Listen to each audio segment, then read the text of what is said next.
We've all had substitute teachers. The ones that come in, they're supposed to replace, substitute, fill in for our current teachers, and they just don't know. They don't know how the class runs. They don't know the expectations. They don't know where you're at. And so they do their darndest, but it's not always a great fit. Maybe you've been a substitute teacher and felt the pain of that. Maybe you felt as a parent substituting for the role of the other parent. So for example, when my kids were little and my husband was gone working nights, weekends, they'd want to play cars, they'd want to play dinosaurs, and I would try to do car sounds, I'd try to play dinosaurs, but my sound effects are not even close to what they should be. And so you get the look of like, good try. So while those things are simple little examples of not fitting exactly, maybe you've had one that's not so simple. Maybe it's been a little bit more complex for you personally, in that you've had a job or a position or a title or a role that just didn't feel like you. You felt like you had to stretch to fit into it. You had to morph yourself and mold yourself to fit into it. And maybe it was the culture, and you could sense the difference of how that culture operated as opposed to how you operate. And you could feel that there was just tension or clashing in the relationship or in the role. You just didn't feel like you fit. On an even more complex level, maybe you feel like you stepped into an assignment thinking that this was your purpose, that this was your call, and it just isn't what you thought it would be. I feel like my husband and I have had this conversation lots of times, because from a young teenager, he had the call of pastoring. But the calling of pastoring does not necessarily mean the vocation of pastoring, because when he's taken pastor positions, sometimes it just doesn't feel like the right fit. And then you question, like, gosh, if this is what I'm meant to do and it doesn't seem like the right fit, then what's wrong?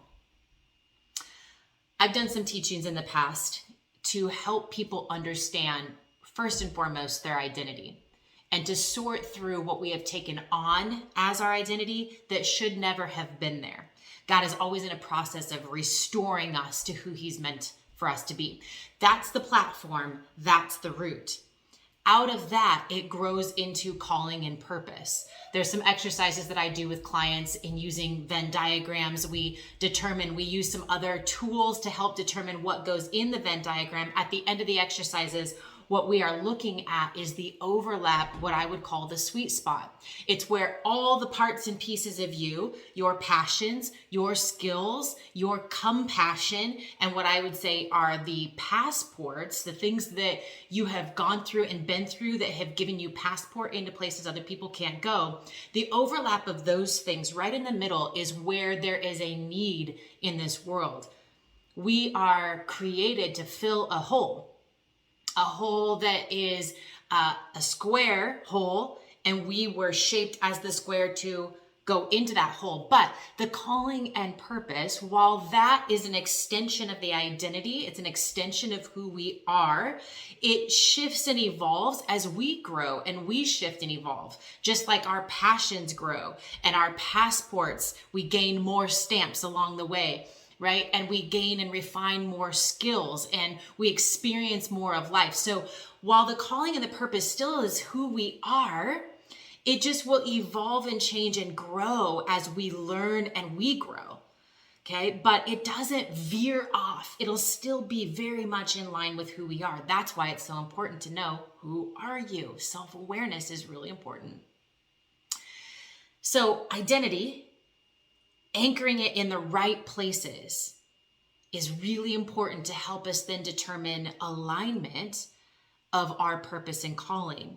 That then gives us the aim and the antennas to see which assignments, jobs, roles, positions, titles, relationships are in line with our anchored identity and our aligned purpose. It helps our yes be yes and our no be no. I did a teaching years ago that spoke to this very thing using an analogy, helping you understand a little more clearly how purpose and calling looks in relationship to our identity, and then how that helps to direct our assignments. Listen in. Little hammer. A hammer has a specific design. It has a specific purpose, right?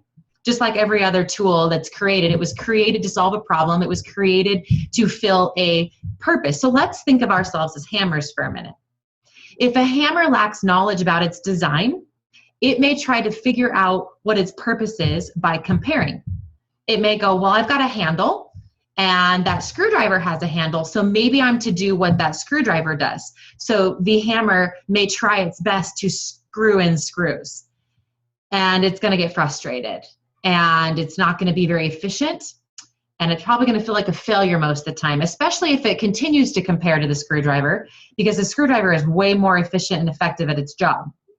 So the hammer may compare itself to others that maybe appear to be like them, and maybe fall into a similar category, and it will try to determine its design and purpose based on comparison. Maybe it'll be based on logic. Well, I'm in this toolbox, that must mean I am to build something. So maybe it will try to determine its design based on the surrounding that it's in, by logic, by making sense of it all. Maybe it will determine its design and its purpose by the expectation of the tool operator. But let me tell you something about tool operators, other people, right? For our purposes, if we align ourselves to a purpose that is determined by someone else, there's always operator error. Like when my 3-year-old goes outside to pick up a tool, he has no idea what it's for. He'll just make up a design. It isn't always wise to determine our design and our purpose by somebody else's expectation. So if a hammer lacks knowledge about its design, it may assume what it is by comparison, by logic or expectation. If it looks at the end of itself and goes, well, on one end I've got a handle, on the other end I have some metal, maybe I'm a spoon, and it tries to go and stir and bake a cake, it's going to find itself being super overly heavy, sloppy, making a big old mess, maybe even breaking the glass bowl that it's in. It's going to feel like an absolute failure, right? Or sometimes doing the things because it's the right thing to do based on the expectation or what seems to make sense can lead to some tension.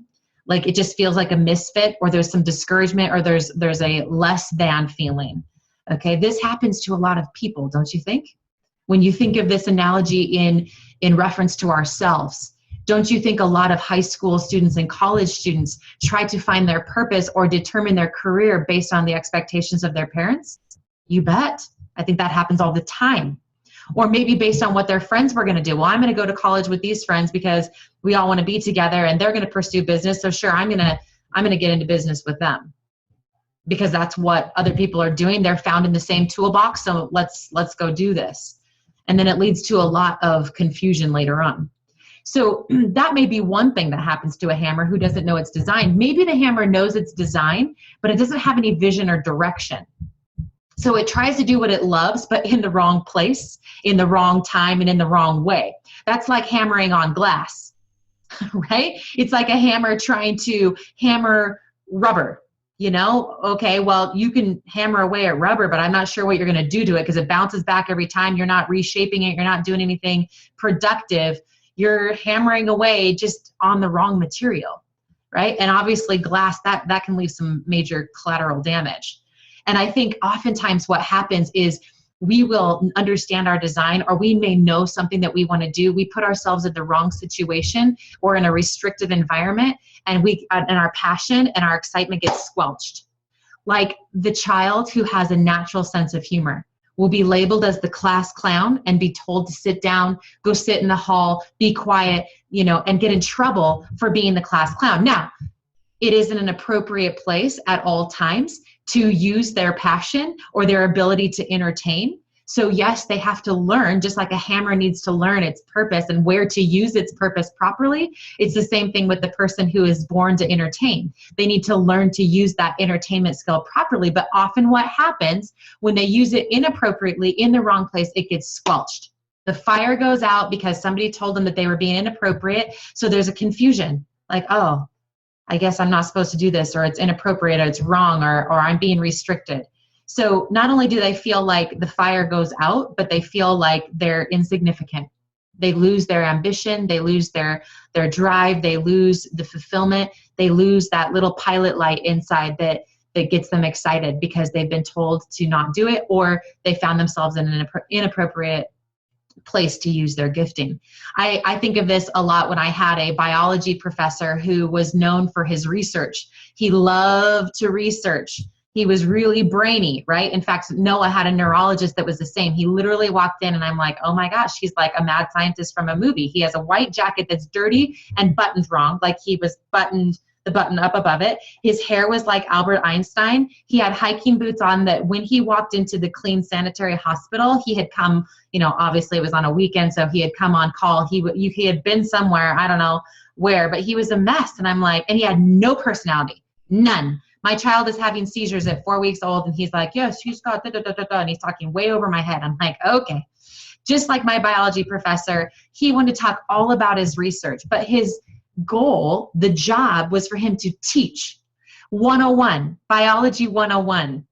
But his passion was research. So he was not very effective in his job because he was trying to put his passion into the wrong fit. And I think that happens often. I think we see that happen a lot. I gave you 2 examples just like that. I'm sure you've probably worked with some people like that, that maybe don't understand how their passions fit into their purpose or into their assignment. So it's important that the hammer knows its design.